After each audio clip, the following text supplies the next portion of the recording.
7वें अध्याय में ज्ञान विज्ञान योग का वर्णन है। बीजम माम सर्वभूतानां विद्धि पार्थ सनातनम बुद्धिर्बुद्धिमतामस्मि तेजस तेजस्विनाम।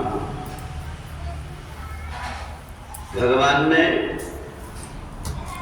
ज्ञान और विज्ञान का वर्णन किया।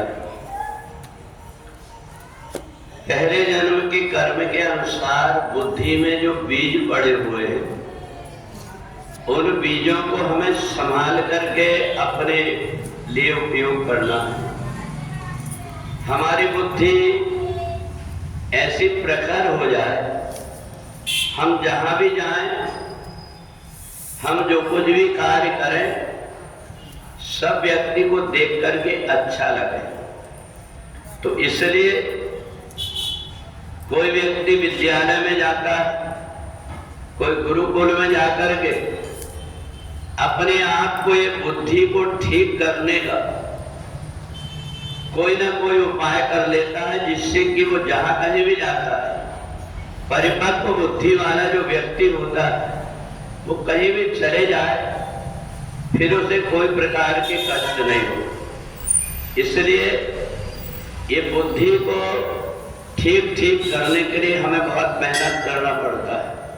और इसलिए जो गुरुकुल में जाकर के आचार्यों के बीच में रह करके जीने की कला सीख लेता, कष्ट तो होता है, कई प्रकार के उसको डांट सहना पड़ता है, कई प्रकार की ताड़ना होती है, पर उसके अंदर की जो बुद्धि का बीज होता है, कोई भी देख करके समझ जाएगा इसको कहीं संस्कार अच्छी तरीके से दिया गया है। अगर व्यक्ति को ध्यान ना दिया जाए तो ये बुद्धि आसुरी स्वभाव की है, पशु स्वभाव की है। हम कहने को तो मनुष्य हैं, पर कई बार गुस्सा में कह देते हैं कि बिल्कुल राक्षस, ये बिल्कुल जानवर है। ये क्यों बोल देते हैं? वो मनुष्य, पर उसके अंदर की जो बुद्धि है, ये बुद्धि उसकी अनुकूल नहीं है परिस्थिति के।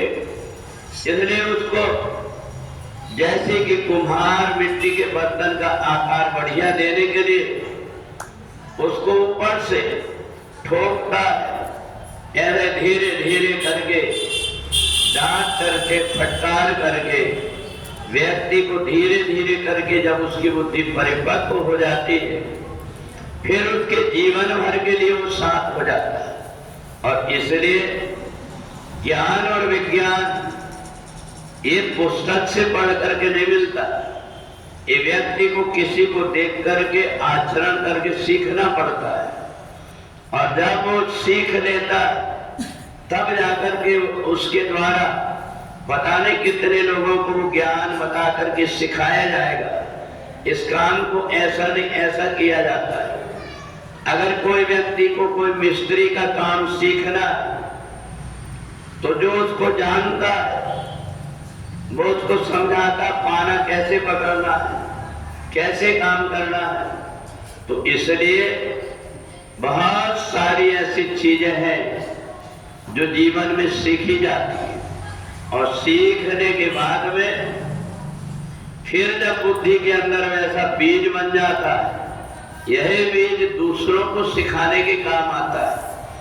जानवर व्यक्ति, आसुरी स्वभाव वाला व्यक्ति किसी दूसरे को क्या सिखा पाएगा?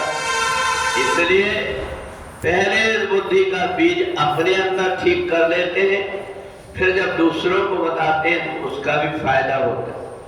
परंतु फिर भी इस संसार में अनेक प्रकार के बुद्धि वाले व्यक्ति, राक्षसों के अंदर भी भले उल्टी सीधी बुद्धि रहती हो, परंतु वो भी कई बार बड़ी समझदारी की बात करने लगते हैं। जिस समय देखा उन्होंने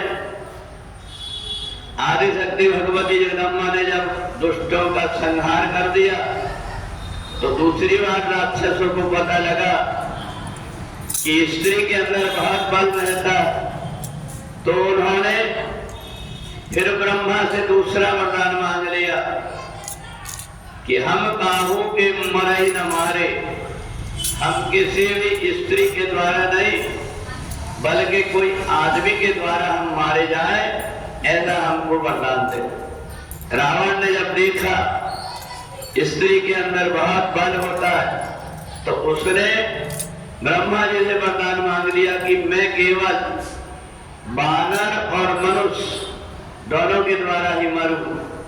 पर भगवान को तो सब प्रकार से उनको ज्ञान है कि क्या करना चाहिए। भगवान मनुष्य का रूप धारण करके अयोध्या में आकर के अवतार ले लिए और उन्हीं के द्वारा रावण का वध हुआ। जो भगवान राम मर्यादा पुरुषोत्तम के रूप में अयोध्या में जिनका जन्म हुआ, आज उनकी हम लोग जन्मदिन राम जन्मोत्सव रामनवमी के रूप में मनाते हैं। तो इसलिए एक बार जो बुद्धि हमारी पवित्र हो गई, ये पवित्र बुद्धि फिर इधर उधर भटकने की जरूरत नहीं पड़ती। फिर तो चाहे जैसी परिस्थिति आ जाए उसके अनुरूप निर्णय लेने का फिर सामर्थ्य ऐसे व्यक्ति में आ जाता है। जो व्यक्ति अपनी बुद्धि को परिपक्व कर लेता है वो अपने को भी और दूसरों को भी रास्ता दिखा देता है। बोली वृंदावन बिहारी लाल की।